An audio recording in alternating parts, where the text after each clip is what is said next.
ክረምቱ እንዴት ነው? መልስ የለም። ዛሬ ነው። ዛሬ ብቻ ከሆነ ጥሩ ነው። እግዚአብሔር ይመስገን።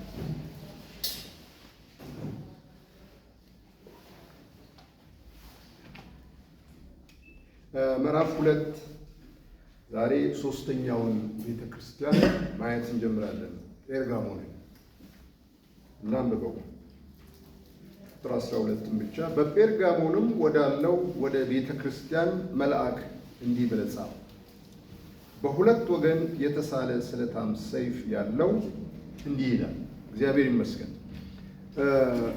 በጴርጋሞን ወዳለው ወደ ቤተክርስቲያን። ስለዚህ ቀጥታ ጴርጋሞን ለተባለ ከተማ ሳይሆን በጴርጋሞን ወዳለ ቤተክርስቲያን፣ በኤፌሶን ወዳለ ቤተክርስቲያን፣ በሰርምኔስ ወዳለ ቤተክርስቲያን። ግን እዚህ ጋር ራሱን ያስተዋወቀበት መንገድ ከሌሎች ደግሞ የተለየ ነው። በሁለት በኩል የተሳለ ስለታም ሰይፍ ያለው እንዲህ ይላል። ከዚህ አይነት ሁኔታ ጋር ነው ጌታ ኢየሱስ መልእክቱን ለሁሉም አብያተ ክርስቲያናት ይናገር የነበረው። ስለዚህ ዋናው ነገር የቤተ ክርስቲያኑ መልእክት ከጨረሰ በኋላ ምንድን ነው የሚለው?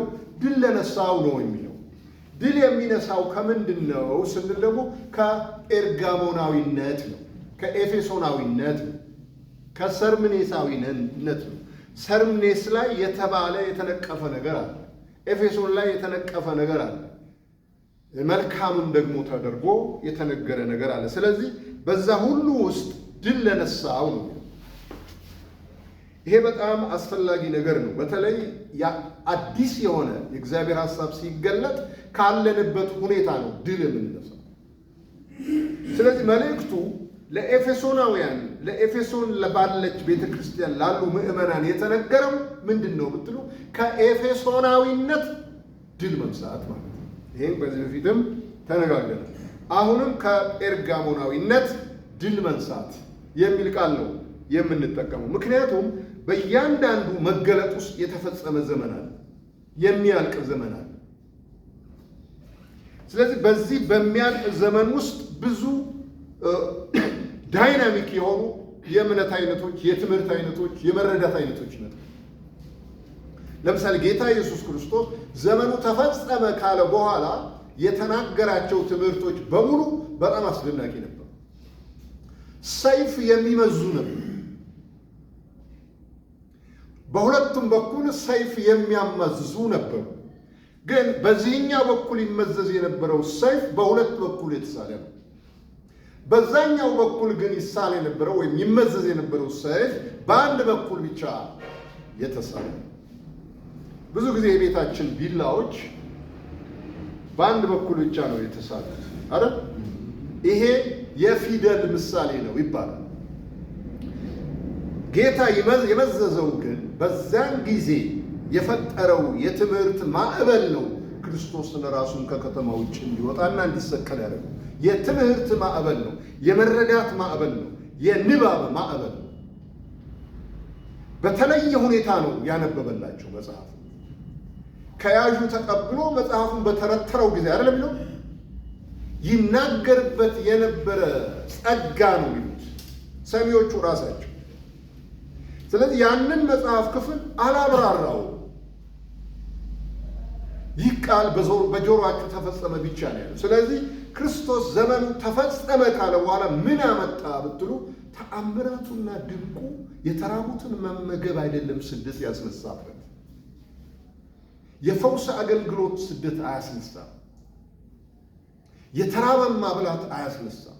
በክርስቶስ ላይ ስደት ያስነሳው እንዲሞት ያደረገው የትምህርት ማዕበል በዛ በገሊላና በናዝሬት ከተማ የተፈጠረው ነገር ይሄ በፍጹም የሰሙት ነገር አይደለም ይዞ የመጣው። ግን እኮ ከመጽሐፋቸው እየጠቀሰ ነው አይደል? ከመጽሐፋቸው እየጠቀሰ ያንን ማዕበል ነው ያመጣው። በየዘመኑ ይሄ ነው የሆነው። እስጢፋኖስን እስቲ ተመልከቱት። ረዥም ምዕራፍ ነው ይሄ ሰው የተናገረው። ከየት ነው የጀመረላቸው? ከአብርሃም አይደል? ከአብርሃም ጀምሮ እንዴት አድርጎ እንዳመጣው መልእክቱ ስትመለከቱ በጣም ይደንቃችሁ። ዮሴፍ እንኳ በተነሳ ጊዜ የተቃወሙ እነማን ናቸው ብትሉ የሕዝብ አለቆች ናቸው ይላል። የሕዝብ አለቃ የተባሉት እነ ሮቤል ናቸው፣ እነ ይሁዳ ናቸው፣ እነ ስምዖን ናቸው በዮሴፍ ላይ የተነሱት። ከዛ ሙሴ ተነሳ ይላል። እስከዚህ ድረስ ምንም አላሉ ማለት ምክንያቱም ታሪካቸውን ነው ያነበበላቸው፣ ታሪካቸውን ነው ያወጋቸው። ታሪክን ጠቅሶ ማስተማር ቀላል ነው፣ ምንም አያመጣም። ማዕበል የመጣው ግን ምን ጊዜ ነው?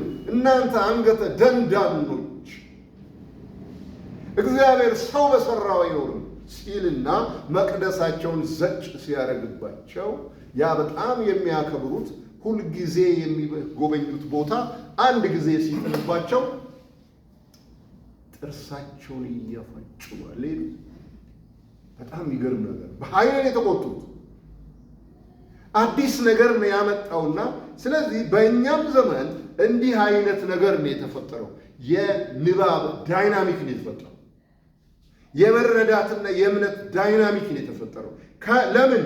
ከኤርጋሞናዊነት ነፃ ለመውጣት አሁን ካሉት አብያተ ክርስቲያናት ንባብ፣ እምነት፣ መረዳት ነፃ ለመውጣት እግዚአብሔር ኃይለኛ ነገር አምጥቷል። ስለዚህ ጴርጋሞንን ስናጠና ወይም ኤፌሶንን ስናጠና አሁን ካለንበት ቤተ ክርስቲያን ከዘመናችን አብያተ ክርስቲያናት ትምህርት ነፃ ለመውጣት መገለጡ ይህን ያመጣው እግዚአብሔር የተመሰገነ። ስለዚህ ኤርጋሞን የሚለው ከስሙ ትርጉም ስንነሳ ከፍ ማለት ነው ይላል። እንደ መጠበቂያ አንዳንድ ጊዜ መጠበቂያዎች ወይም የዘበኛ ቤቶች ከፍ ያሉ ናቸው። ምክንያቱም ሁሉን ለመመልከት ነው።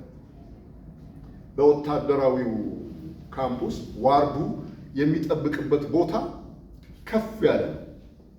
ዶርም ውስጥ ቁጭ ብሎ አይደለም የሚጠብቀው፣ ከውጭ የሚመጣ ነገር ለመጠበቅ ነው። ጴርጋሞንም እንዲህ አይነት ስም ነው ያለት። ከፍ ባለ ተራራ ላይ የተመሰረተች ከተማ ነበረች ይባላል። ስለዚህ የስሙ ሁኔታ የከተማይቱን ነገር ገላጭ ነው። አንዳንድ ሰዎች ምንድን ነው የሚሉት? ይህች ቤተ ክርስቲያን በብዙ ሁኔታ የምን ምሳሌ ናት? የትዕቢት ምሳሌ እንደሆነች፣ ከፍ ከፍ የማለት ምሳሌ እንደሆነች ይናገራሉ። ይሄ ምንድን ነው? አሁን ላለንበት ሁኔታ ማሳያ ይሆናል። ምክንያቱም አንዳንድ ጊዜ ሰዎች ጌታን ስላመኑ ወይም ደግሞ ዳግም ስለተወለዱ ምንድን ነው በእነሱ ሕይወት ውስጥ የተፈጠረው? ምን አመንን? ምን እንል ነበር እኛ ራሳችን? አሕዛብ እና አማኝ አረ የሚያምን የማያምን፣ የዳነ የጠፋ፣ የጸደቀ የተኮነነ አይደለ እንዴ? እንዲህ አይነት ነው ራሳችንን ሌብል ያደረግ ነው። ይሄ በፍጹም ጴርጋሞንነት ነው።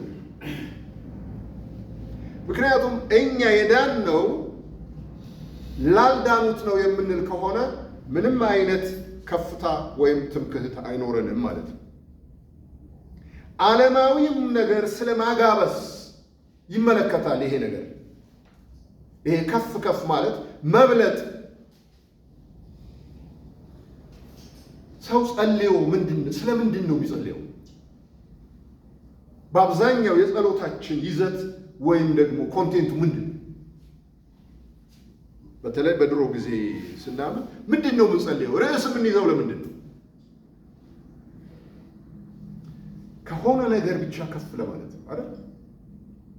ወይ ከድህነት ከፍ ብለን ለመውጣት፣ ወይ ከበሽታ ከፍ ብለን ለመውጣት፣ ወይ ደግሞ ከችግር ከፍ ለማለት፣ ወይ ካለንበት አካባቢ ከፍ ለማለት። ለሁሉም ነገር ስንጸልይ ከዛ ሁኔታ እንድንወጣ ነው። ያ ነገር መማሪያ መሆኑ በዚያ ነገር አልፈን ድል መንሳት እንደሚገባን አልተማርንም። ማምለጥን ነው። ጸሎት ማምለጫ፣ ቶሎ ማምለጫ ነው። ግን የምታዩት ነገር በሙሉ በሕይወታችን ዘመን ያ ጸሎት ድግግሞሽ ነው ይሆናል። ድግግሞሽ ነው ይሆናል። እግዚአብሔርን በምናመልክበት ልክ አላገኘነውም ያንን እውነት ማለት ነው። ስለዚህ ስልጣንን ይመለከታል፣ ፋሽንን ይመለከታል፣ ገንዘብ ይመለከታል። ይሄ ከፍ ማለት ነው። በቤተ ክርስቲያን የሚደረጉ ነገሮች በሙሉ ትንሽ ለታይታ ነው የሚደረጉ ነገሮች ናቸው። ለመሳብ የሚደረጉ ነገሮች ናቸው። ለመማረክ የሚደረጉ ነገሮች ናቸው። ይሄ ኤርጋሞንነት ነው። ክብር ያለበት ስፍራ ነው። ስመ ጥርነት ያለበት ስፍራ ነው ቤተ ክርስቲያን። አደረጃጀቱ ስትመለከቱ፣ ይሄ ፕሮሞሽኑን ስትመለከቱ የሆነ የሚስብ ነገር አለ። ከሌላው የተለየ የሚያደርገን ነገር አለ። ቁጥጥርም አለው። ቁጥጥርም አለው ቤተ ክርስቲያን። የት ገባ፣ የት ወጣ፣ ምን እያደረግክ ነው፣ ምን እያነበብክ ነው፣ ምን እያመንክ ነው፣ ሀሳብ ምንድን ነው? ቤተክርስቲያን ከተቀበለችው አንቀጽ ትንሽ ለወጥ ያለ ነው። ይሄ ሁሉ ቁጥጥር ነው ያለው። ሰው ደግሞ ይወደዋል። ወንድሜ ይሄ እንድትቆጣጠሩ ይወደዋል። እንዳይጠፋ የሚያደርጉት ይመስላል፣ ግን አይደለም። ሌላ ነገር እንዳታይ እግዚአብሔር በልብህ የሚያመጣውን እንዳትመረምር የሚያደርግ ነው። ይሄ ስያሜ በትክክል የዘመናችንን ማህበር ይመለከታል። እያንዳንዱ ታውቃላችሁ፣ በአሁኑ ጊዜ ፉክክር ላይ እንደሆነ አንዱ ህንፃ ሲጀምር ሌላው ምን ይጀምራል? ተመሳሳይ ነገር። ሌላው የመድረኩ ውበት በኦርኬስትራ የተሟላ ከሆነ በሙዚቃ መሳሪያ ማለት ነው፣ ሌላው ምን ይደረጋል? ኮፒ ነው የሚደረገው እያንዳንዱ ነገር። ይሄ ለምንድን ነው ብትሉ ህዝብ መያዣ ነው፣ መታወቂያ ነው፣ ቁጥጥር ማድረጊያ ነው።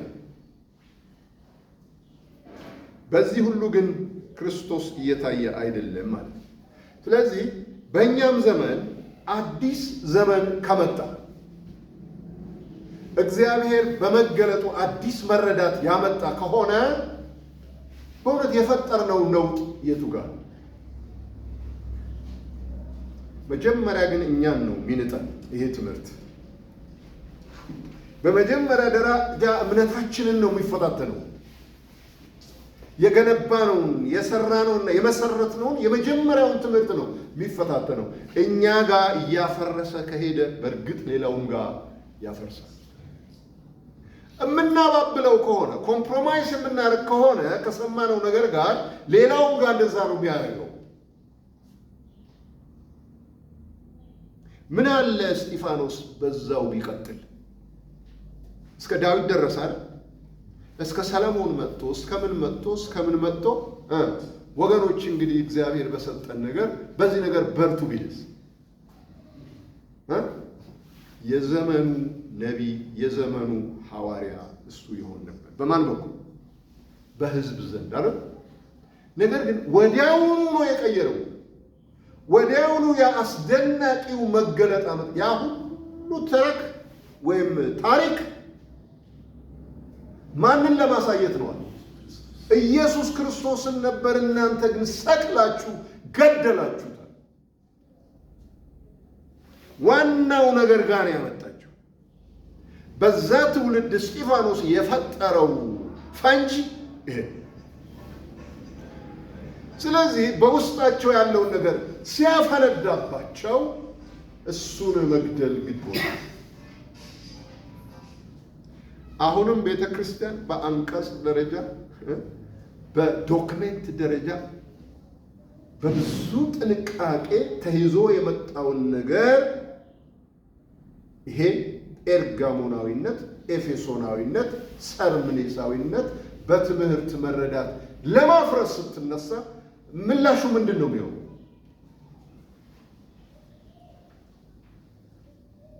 እግዚአብሔር እንግዲህ ይጠብቀን ማለት ነው።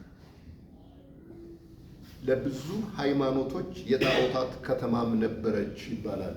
ይቺ ጴርጋሞን ብዙ ሃይማኖቶች ወይም ብዙ ጣዖታት እዛ እንደነበሩ ይነገራል። ወረድ ብለን ስናነብ ምን ይላል? የሰይጣን መቀመጫ በሆነች አለ ብለው የሰይጣን መቀመጫ ነበረች። እንደውም በግሪኩ ሲናገሩ የሰይጣን ዙፋን የነበረች ጴርጋሞን። ይሄ በጣም ምክንያቱም ይመጣል። ከዛ በኋላ የበለዓም ትምህርት ይመጣል። የኒቆላውያን ልምምድ ይመጣል። የሚያስገርም ነገር ነው። በዚህ በጴርጋሞን ተስቦ የሚመጣው ይሄ በትክክል ያለንበት ዘመን ነው። ማን ነው በለዓም? እናጠናዋለን ወደፊት። በለዓም ዝም ብሎ ተራሷ አይደለም። እግዚአብሔር ሊመጣ ያለውን የሐሰት ነገር በሙሉ የሳለበት ሰው ነው። ይሄ በለዓም ማለት በዛች ከተማ ነው ያለችው ያቺ ቤተ ክርስቲያን። ምንም ቢሆን ምንም በዛ ብትገኝ ሃይማኖቴን አልካድክም ይለዋል። በጣም የሚገርም ነገር። ስለዚህ ምንም ችግር ቢኖር በዛች በሰይጣን ከተማ ብትቀመጥ የሰይጣን መቀመጫ ባለበት ብትኖር ማለት። ስለዚህ ብዙ አይነት ጣዖታት ነበሩ ማለት ነው። ግን ምንድነው እዚህ ጋር ያስቀ በሁለት በኩል የተሳለ ስለታም ሰይፍ ያለው እንዲህ ይላል።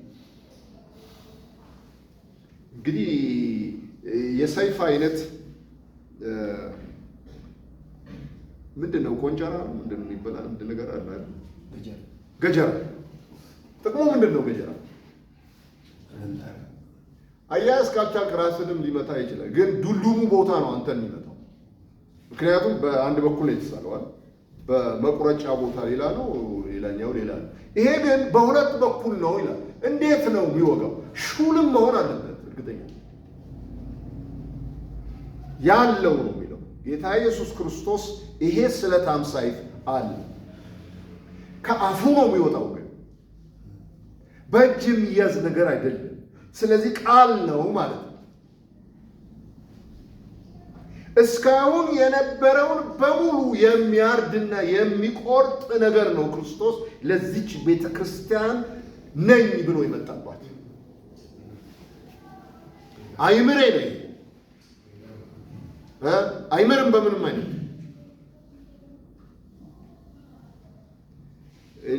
እንደው ትንሽ እኮ መጀመሪያ ላይ አለስልሰው ነው የነገሩ። እኛ ስንናገረው ሌላውን ብቻ የሚቆርጥ ነው አይደል የሚመስላችሁ? እኛን ስንቴን የቆረጠ ስንቴን የቆረጠ ከምንወደው እኮ ማህበር ነው የለየ አረ ግድ የለም እስቲ ትንሽ ጠጋ እንበል እንኳን ብትሉ አያስችላችሁም፣ አይቀመጥም ውስጣችሁ። እንዲህ ነው ለየን። ስለዚህ ይሄ በሁለት በኩል የተሳለው ሰይፍ ሊያጠፋን ሳይሆን ልባችንና ልቦናችንን ሊገርዝ ነው የሚመጣው። ይሄ ያማ የወይኑ ግንድ ቅርንጫፎች አሉት። ብዙ እንዲያፈራ ምን ይደረጋል? ይገረዛል። ይሄ በሌላ መልክ ለሲኦል ወይም ደግሞ ለቅጣት የተሰጠ ቃል ማንጻት ነው የእግዚአብሔር ዓላማ። የእግዚአብሔር ዓላማ ማንጻት ከሆነ በመግረዝ ነው የሚፈጸመው፣ በመቁረጥ ነው ማለት ነው። ይሄ እንዴት አለ? ስለዚህ የምንሰብከው ስብከት ብቻ አይደለም ለሰዎች ያንን ነገር በራሳችንም ላይ የሚነሳ እውነት እኔኑና ልቤን ነው የሚገርዘው። ለቤተ ክርስቲያን የተሰጠው ይሄ ነው። ብዙ ጊዜ እነዚህ አብያተ ክርስቲያናት ሰባቱ በፍጹም በዓለም ላይ ወይም ለዓለሙ ሰዎች የምንጠቅሰው አይደለም። ለቤተ ክርስቲያን የተሰጠ መልእክት ነው።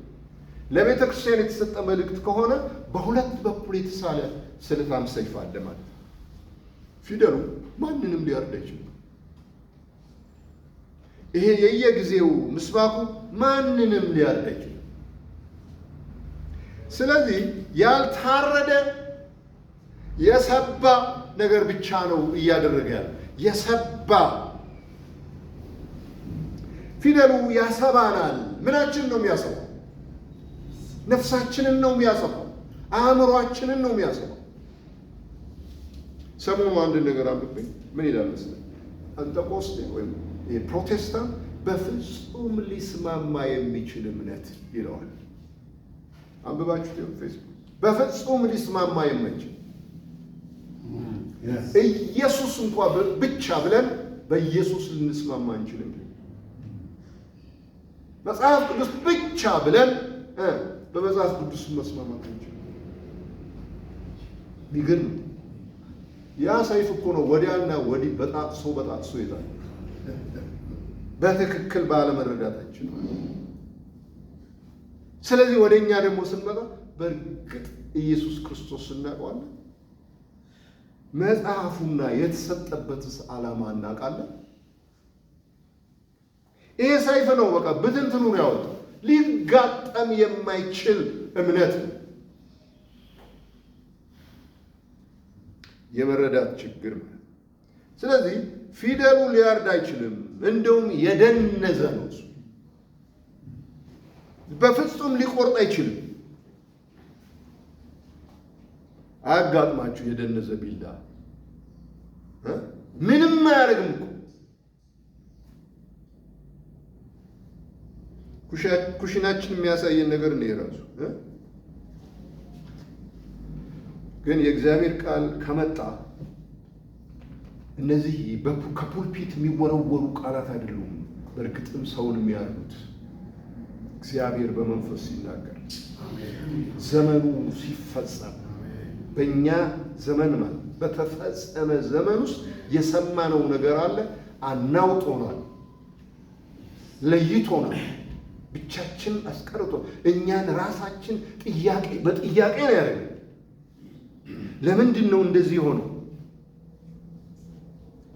ዕብራውያን ላይ ምዕራፍ 4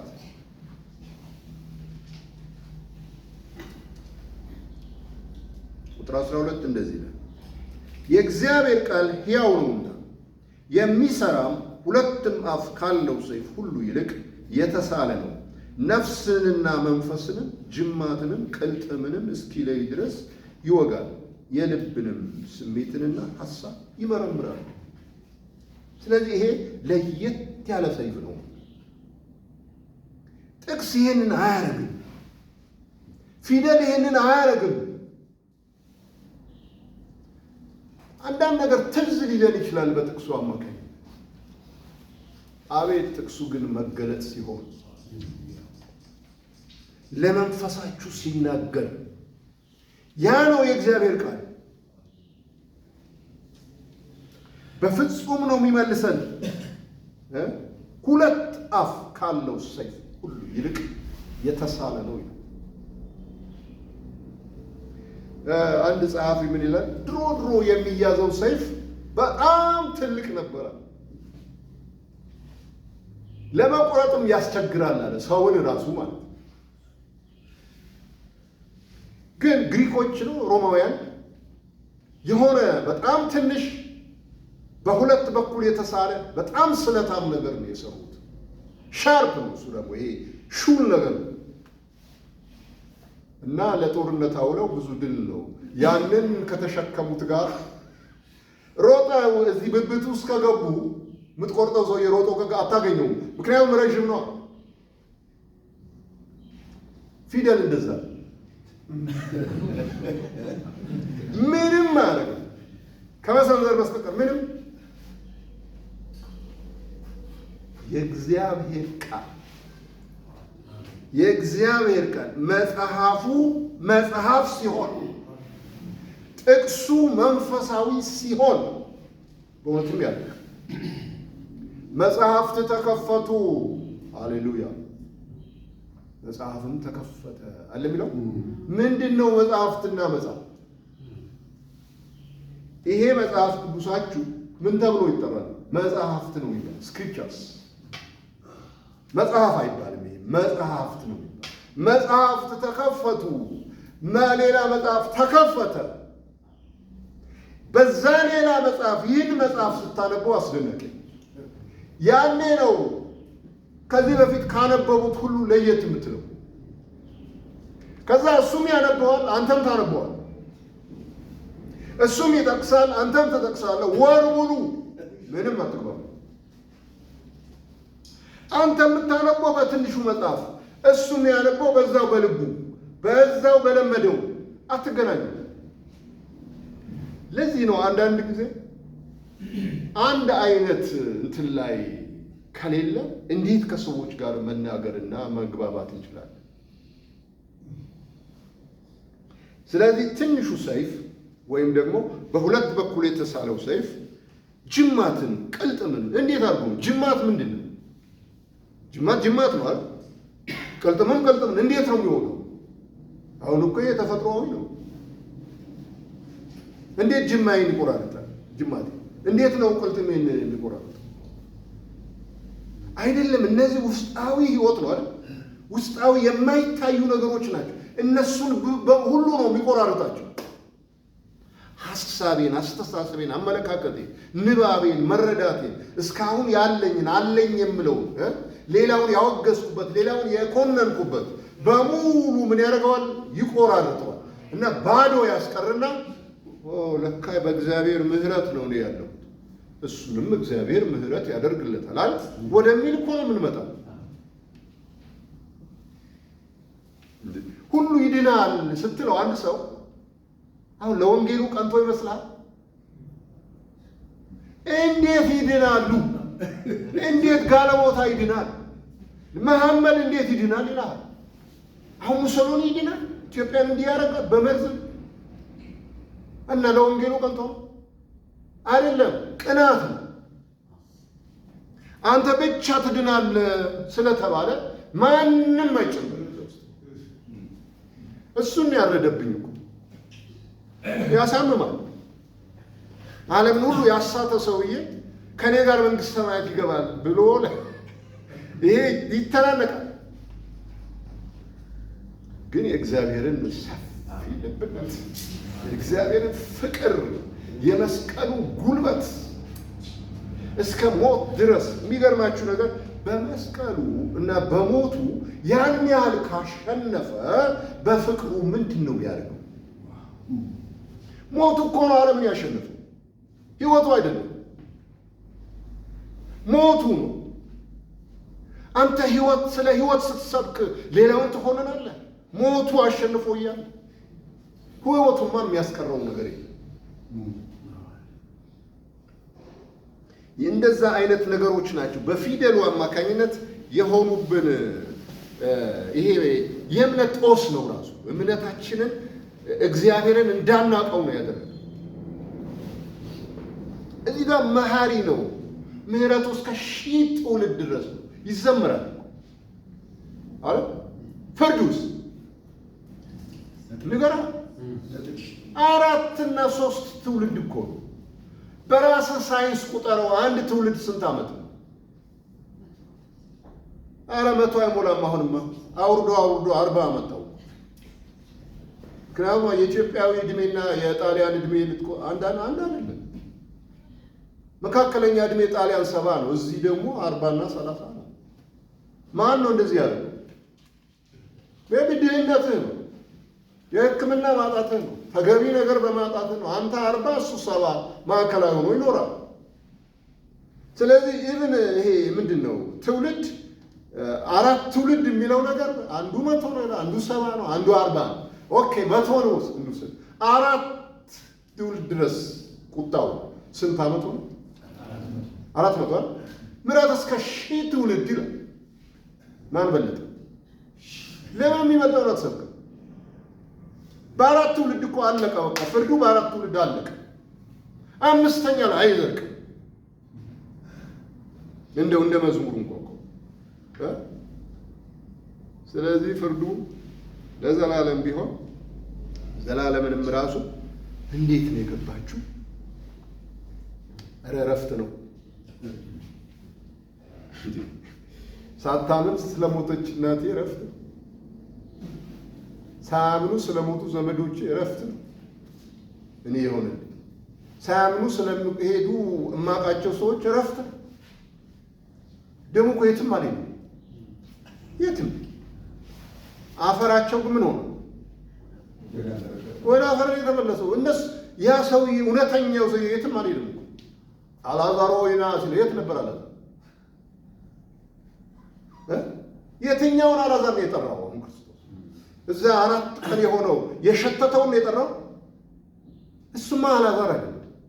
እና አልዓዛር የት ነበር? አልዓዛር ሆይ፣ እንደውም እኮ ያክብሩ ሆይ ምን ማለት ነው? ወንድሜ ሆይ አክብሩት አይደል? ፍቅር ነው እንኳን አልዓዛር ሆይ ና።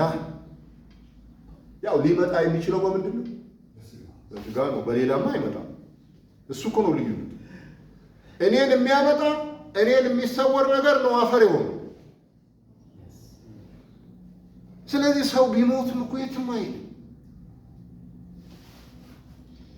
ግን ለካ ወደ አባቱ አለበት። ይሄ እስትንፋስ ከእናቴ ነው ያገኘሁት። እስቲ ከእናቱ ያገኘ እስትንፋስ ህይወትን ያገኘ አለ? በፍጹም ህይወት የእግዚአብሔር ማለት የስጋ ለባሽ ሁሉ ህይወት፣ የስጋ ለባሽ ሁሉ አምላክ እግዚአብሔር አይደል ነው። ስለዚህ ስጋ ለባሽ ሁሉ ህይወትን ከማን አገኘ? ያ ህይወት የእግዚአብሔር ነው። እግዚአብሔር ይፈልገዋል። በስጋ ላደረግከው ነገር በስጋ ዋጋ ትከፍላለህ እንጂ ያቺ እስትንፋስማ ወደ አባቷ ትመጣለች። አሌሉያ። ስለዚህ ምንም ቅናት የለብኝም። አሁን የፈለገው ሰው መንግስት ሰማይ ይገባል ምንም። ምክንያቱም እኔም በራሴ ስራ አልገባው። ይህንንም እንዳውቅ የረዳኝ እግዚአብሔር ነው። ስለዚህ ይሄ ተፈጥሯዊ ሰይፍ ሳይሆን መንፈሳዊ ሰይፍ ነው። ውስጤን በሙሉ ነው የሚመረምረው።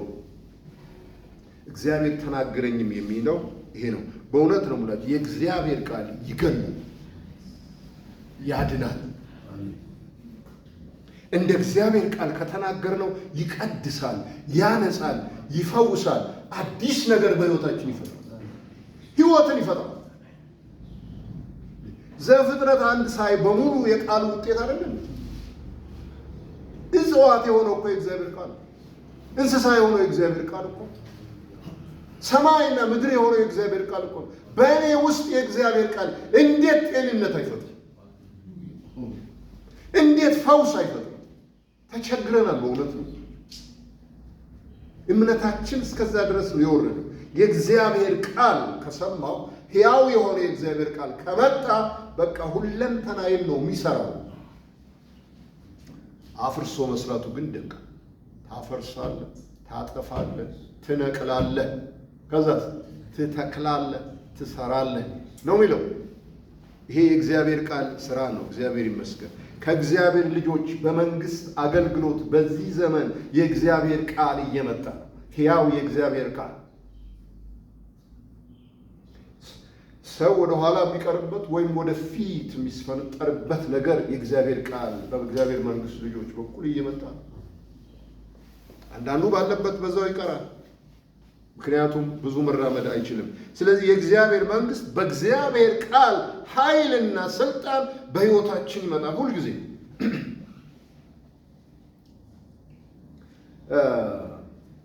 ይሄ የእግዚአብሔር ቃል እኮ ነው ተሳስተን እንኳን የሚወቅሰን መመለስ ይሆንልናል። መልእክቶቹ ሲታዩስ ደካማ ነው። ማን ነው ሰውነቱ ሲታይ ደካማ ነው። እኔ አሁን ጳውሎስን እንዴት ነው ከፊደሎቹ ምስለው ከጻፋቸው መልእክቶች ምስለው ምን አይነት ሰው? እንደኔ አይነት ልብስ የለበሰ አይደለም መቼስ። ያ የዘመኑ ልብስ የለበሰ በጣም አስፈሪ ግርማ ሞገስ ያለው አይደለም። ግን እኮ እሱ ምን አለ? ሰውነቱ ሲታይ ደካማ ነው። ምናልባት ደቃቃ ሰው ሳይሆን አይቀርም። በሰውነት ማለት እንደዚህ ሲል ሰውነቱ ሲታይ ደካማ ነው። አንዳንዶቻችሁ እንደውም በገላትያ ላይ አይናችሁ እንኳን አውጥታችሁ ብትሰጡን ነበር አይደል የሚለው እና አይነ ሸውራራም ነበረ የሚል ትምህርት ያስተምራል።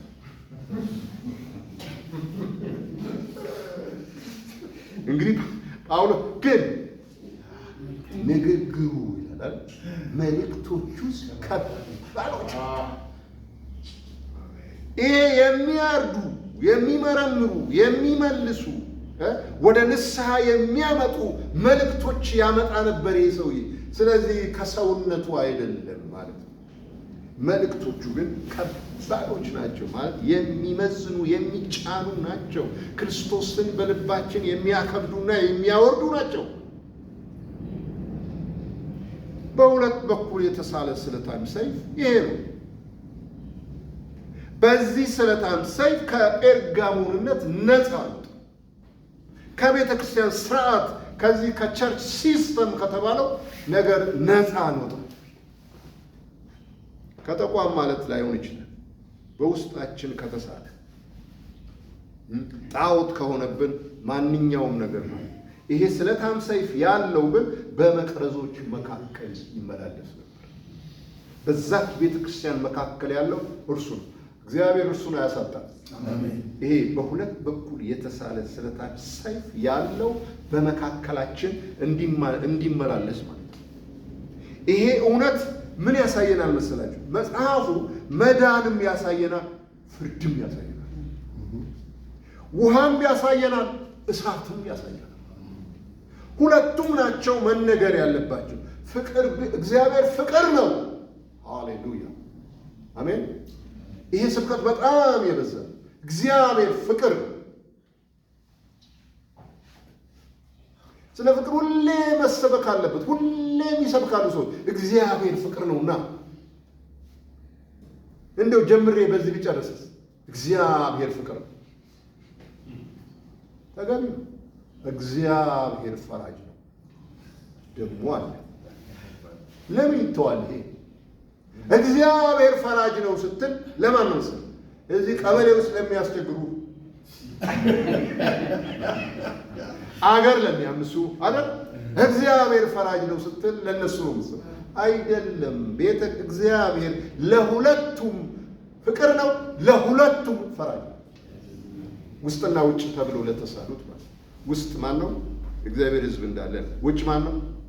ዓለማዊ። ፍርድ ለውጭ ፍቅር ለውስጥ አይደለም። እግዚአብሔር ራሱ እኮ ፍቅር ነው ይልና እግዚአብሔር ፈራጅ ነው ይላል አይደል? ፍርድ የእግዚአብሔር ባህሪ ግን ሁሌ እንደምላችሁ እግዚአብሔር ሲፈርድ ከባህሪው ነው የሚፈርደው። ከባህሪው ሰዎች ካጠኑት ጥናት ካነበቡት ሕግ አይደል ከወጣላቸው አንቀጽ ከዛ ሳያልፉ ይፈርዳሉ አይደል? እግዚአብሔር ደግሞ ሲፈርድ ከባህሪው ነው። ባህሪው ምንድን ነው? ፍቅር። ይራራል። እግዚአብሔር የተመሰገነ። ስለዚህ እውነትም ይነገራል፣ ምሕረትም ይነገራል በአንድ ጊዜ ነው። እውነትህና ምሕረትህ ተስማሙ፣ ተሳሳሙ ይላል። እውነትና ምሕረት በዚህ ጉባኤ ብዙ ጊዜ ተነግሯል። እውነት ምንድን ነው? ምሕረት ምሕረት ለስላሳ ነው። ምሕረት አቃፊ ነው አይደል? ምሕረት ያነሳዋል፣ ምሕረት ያዝናል። እውነት ግን ሸካራ፣ እውነት መራራ ነው። ሁለቱም ነው ተስማሙ ይላል። በእግዚአብሔር ሕይወት ውስጥ በእኛም ሕይወት ውስጥ ሁለቱ ይስማማሉ። እግዚአብሔር ፈራጅ ነው፣ እግዚአብሔር ፍቅር ነው። እግዚአብሔር እሳት ነው፣ እግዚአብሔር ውሃ ነው። ውሃ እንደሚያጥብ ሁሉ እሳትም ደግሞ አቃጥሎ ይፈውሳል ማለት ነው። ይህንን የያዘ ወንጌል ነው እኛ ያለን። ይህን ሁለት ነገር የያዘ ወንጌል ነው ያ ስለታም ሰይፍ የሚባል። እግዚአብሔር ይርዳል። በዚህ ሁሉ እውነት ልናየው የምንችለው ምንድን ነው? ጌታ በተለያየ መልክ ለቤተ ክርስቲያን መጥቷል ማለት ነው።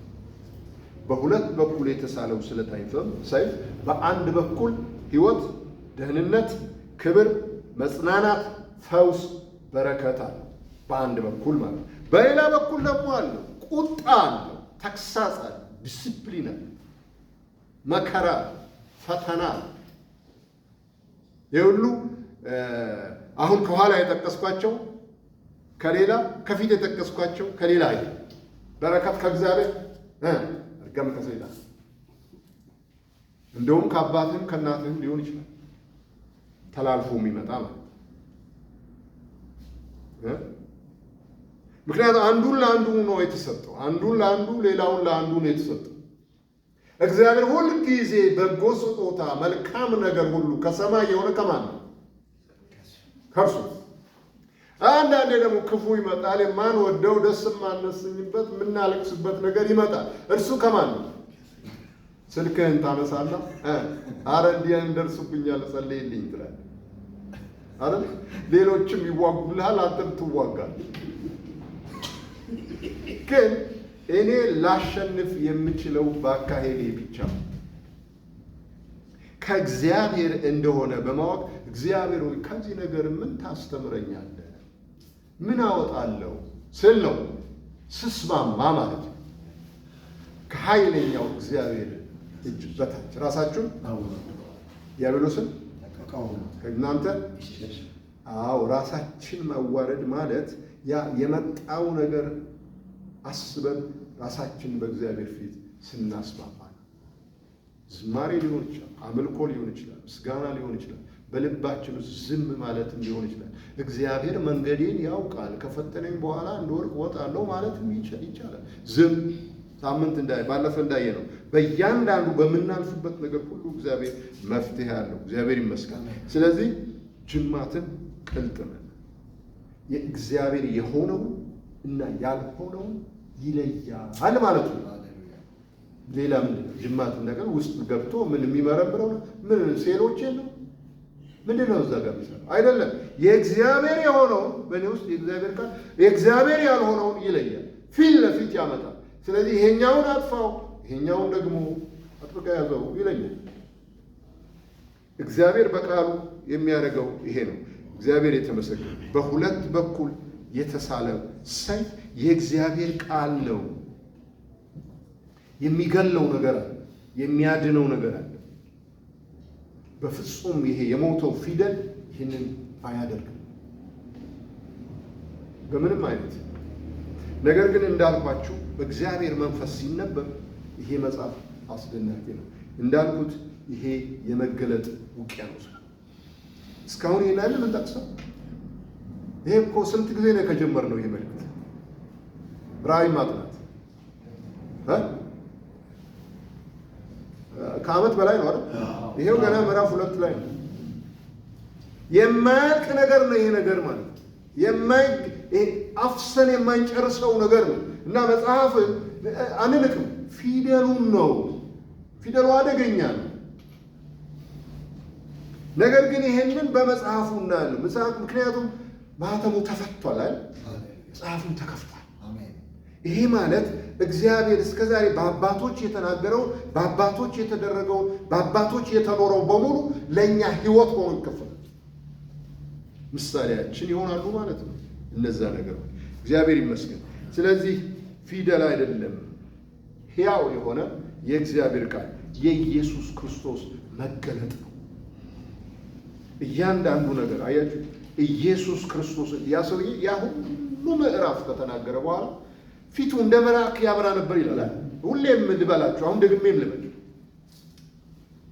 ፊቱ የሚያበራውን ሰው እንደ መልአክ ፊቱ የሚያበራውን ሰው በድንጋይ ትወግራለህ?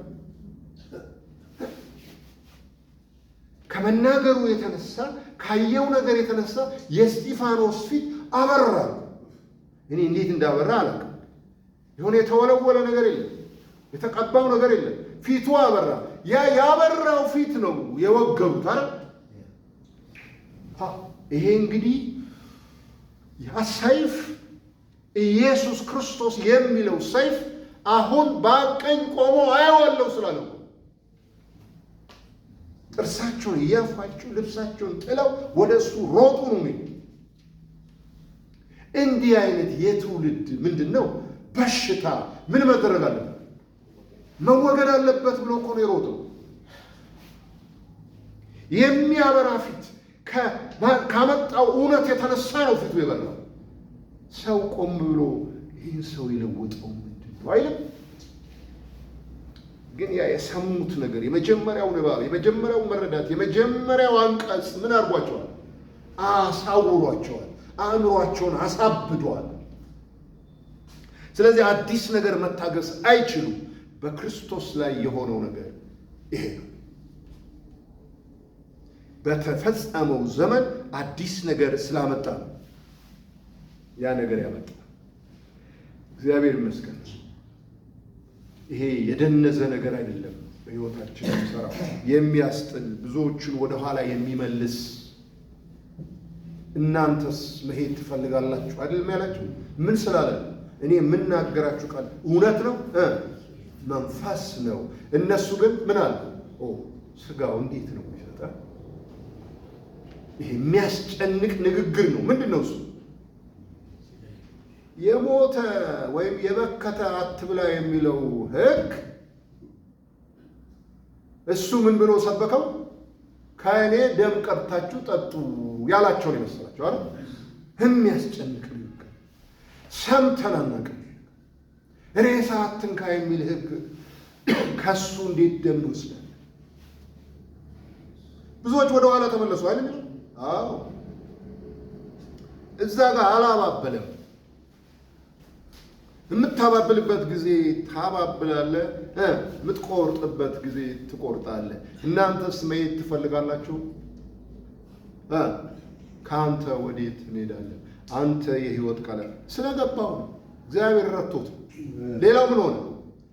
ብዙ የሰሙ መጀመሪያ ላይ እኮ ፈልገን አጣን አይደል ያሉት? ለምን ፈለጉ? እንጀራ ስለጠገባችሁ እንጂ የእግዚአብሔርን ስራ ስላያችሁ አይደለም። የእግዚአብሔር ስራ በዚህ የእግዚአብሔር ቃል መፈወስና መዳን። እግዚአብሔር ይርዳል። እንጸልይ። ሃሌሉያ። እናመሰግንሃለን። በመካከላችን በስለታም ሰይፍ የምትመላለስ በትዳራችን፣ በኑሯችን፣ በጠቅላላ ሕይወታችን እግዚአብሔር ሆይ በስለታም ሰይፍ በሚቆርጥ ሰይፍ የምትመላለስ ላንተ ያልሆነውን ላንተ የሆነውን ይለያል።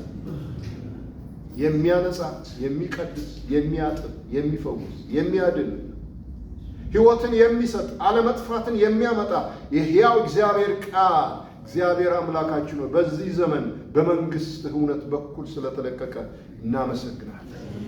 ሕይወትና አለመጥፋት ባንተ ነው። ይህም በቃልህ አማካኝነት ይሆናል። ሰማይና ምድር በቃልህ ተዘጋጁ። ይህ የሚታየው ከማይታየው ተሰርቷል።